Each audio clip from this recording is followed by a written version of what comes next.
Hello, I'm Patty Simpson, and I'm your online contemporary mathematics instructor this semester. In this video, I'm going to help you get started in our course and talk to you a little bit about the demands of the course. So first of all, you should have received an email from me that discussed how to register on our online platform. And that email had an attachment that looked something like this. We're going to use for the course an online platform called My Math Lab, and that is a Pearson product. In this attachment there that you had in that email, there's a link to that website that we're going to need. Then there's also an access code or a course ID. This course ID you're going to need. That's Simpson 33048. We'll need that in order to get registered into the course. So click on that link and it's going to take you to this My Math Lab page.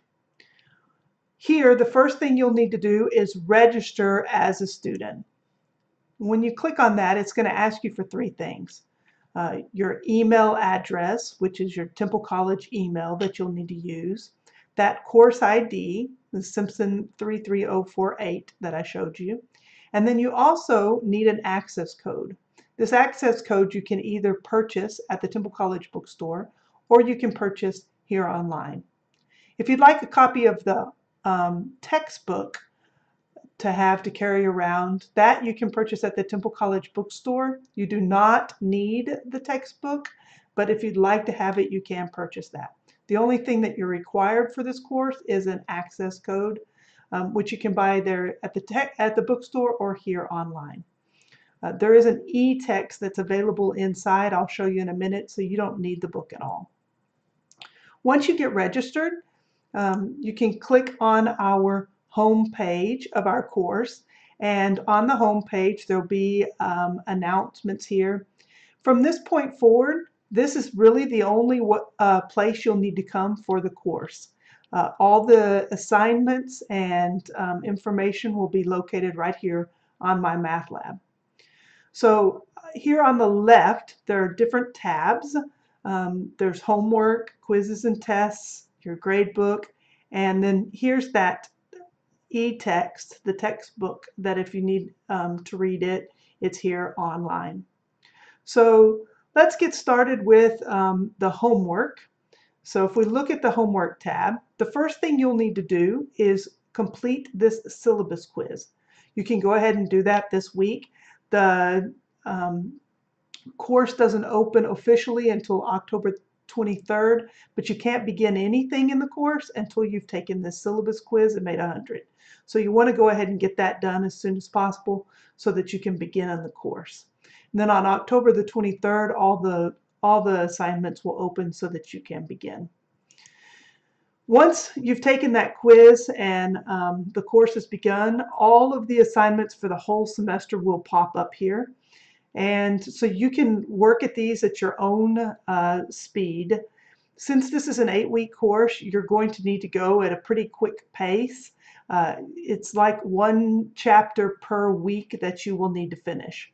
There are only 2 due dates for the course. Chapters 2, 10, and 11, plus the midterm, are all due on November the 18th. And then the last 2 chapters, chapters 12 and 13, plus the final exam, are due December 11th. Those 2 due dates are firm and no late work will be accepted. So you need to make sure that you're working at a pace to meet those due dates. And again, that's chapters 2, 10, and 11, plus the midterm are due November 18th. And then the last 2, 12 and 13, plus the final are due December the 11th. So here in the homework, there are some different resources to help you along. There's videos and additional resources. And then there's the actual homework assignment here. The things that have a due date on them are the only ones that are graded. These are just to help you to learn the information as you go along. You can also do things like Google or use YouTube and type in things like Venn diagram or set operations into those search engines to find more information out on the web if you need it. So let's click on this first homework assignment.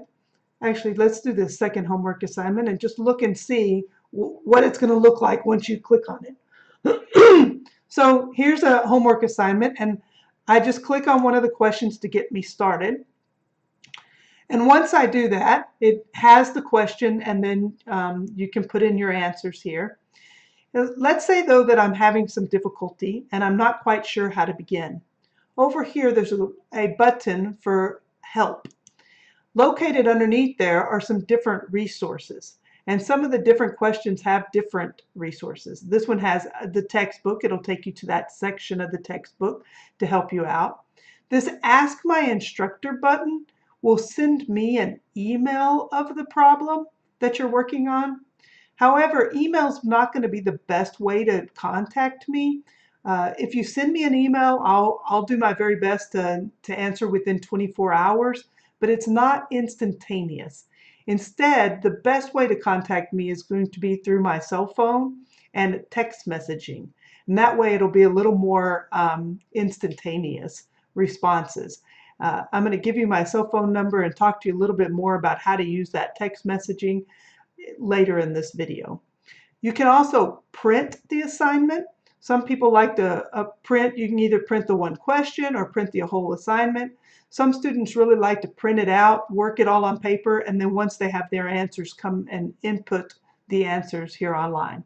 You can absolutely do that. And in fact, you probably want to keep a notebook of some sort to help you so that when you get to the quizzes, you can look back at your notes and help you to study for the quizzes, and then also for the midterm and the final. It gives you something to study from. So it'd be a good idea to keep a notebook of your work as you go through. Now, some of the other some of the other problems will have additional types of help. Notice here it says, help me solve this. That's going to walk you through the problem and then give you a similar problem to work on your own. This view and example gives you a similar problem already worked out. So there are several different ways that you can get some different help with that question help button. Now, as you're going through and you're doing your homework, you can do your homework as much as you need to make sure that you're understanding the information. And you want to make sure that you get 100 on each one of your homeworks. And you can do that even if you miss a question along the way.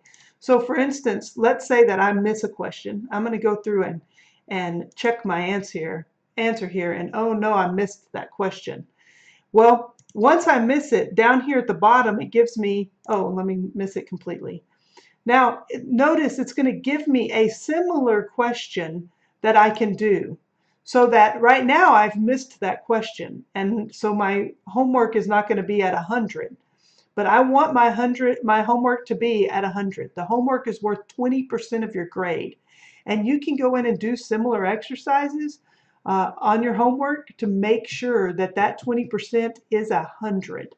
So it'll give you a similar exercise. Notice that this is a little bit different than the question we had before, so that we can come in and we can choose the correct answer. And once we've chosen that correct answer, I should read the question, then now we've got a check mark up there.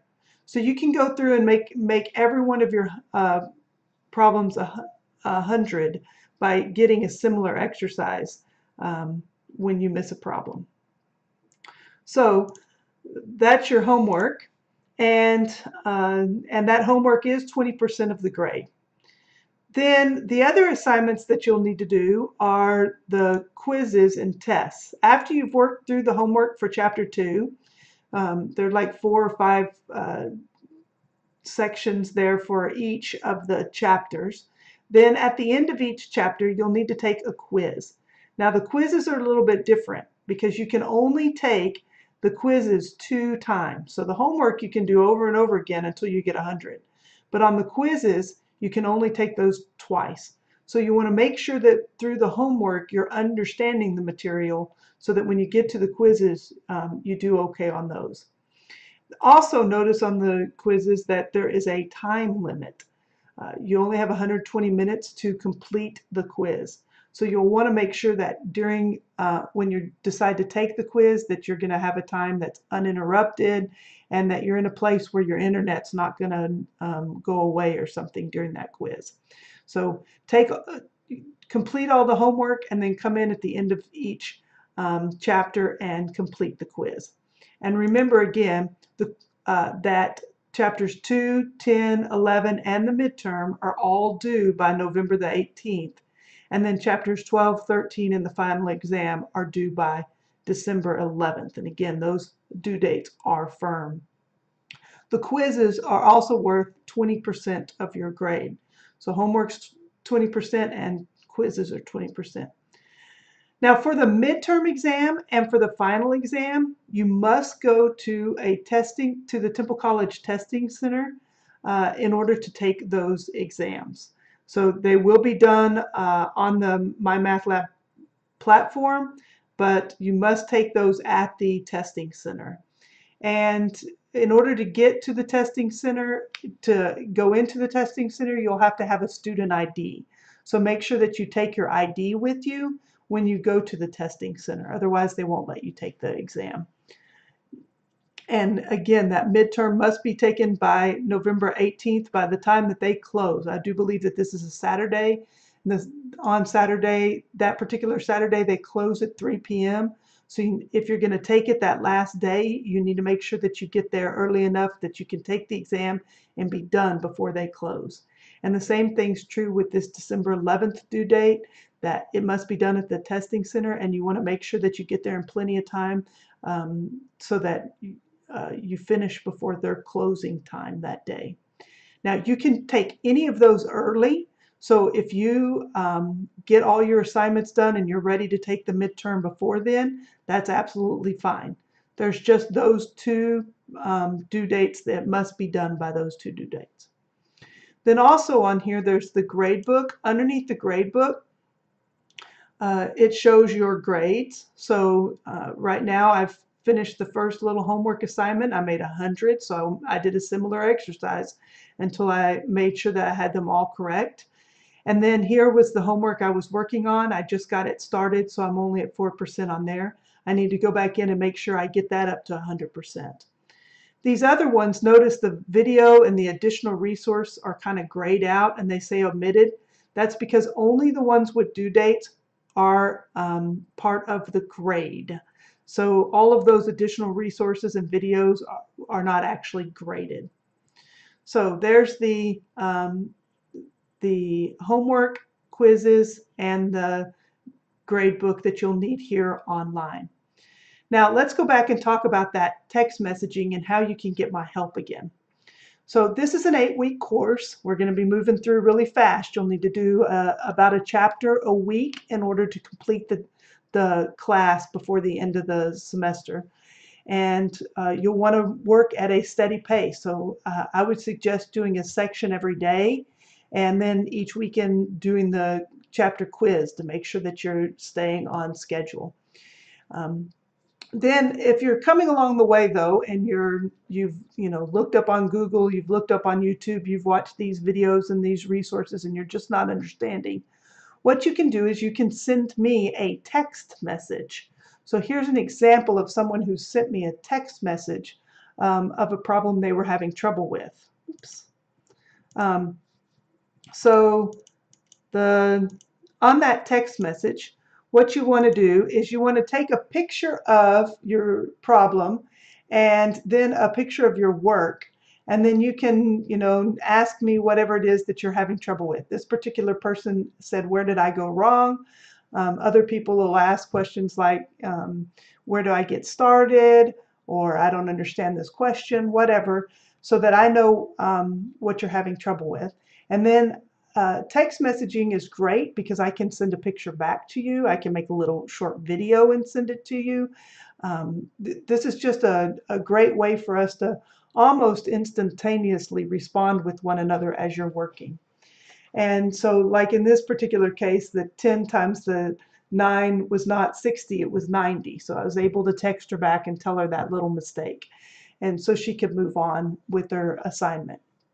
So My phone number that you'll need to use is located on your syllabus, but I'll also give it to you now. It's 817-357-5506. And you can use that to text me with any of your questions and I can answer them. Now, I always have students ask me, Ms. Simpson, when can I text you? And the answer to that question is you text me whenever you're working on your homework. If I'm busy or if I'm asleep, then I won't answer until I am done with whatever activity I'm working on, or if I'm asleep, then when I wake up, then I'll text. So if you're working at 3 a.m. and you have a question, feel free to text me. If I'm asleep, I won't answer right then, but you'd be surprised how many times I actually am awake. So, and then also during class, I'm in class from 9:30 to 3 each day. I won't be able to text during that time, but as soon as I'm done with whatever activity I'm working on, I will text you back. And that's just a lot handier than the email, because email, I have to sit down at a computer. It's hard to do math symbols, and it's just easier to do this text messaging. If you do send me an email, I will try to respond within 24 hours though. So hopefully that's answered all your questions, and you can get started in the course. Go ahead and get yourself logged in. Get that syllabus quiz taken so that on October 23rd, when the course officially starts, you can get started on it and get going. We're going to have a great semester.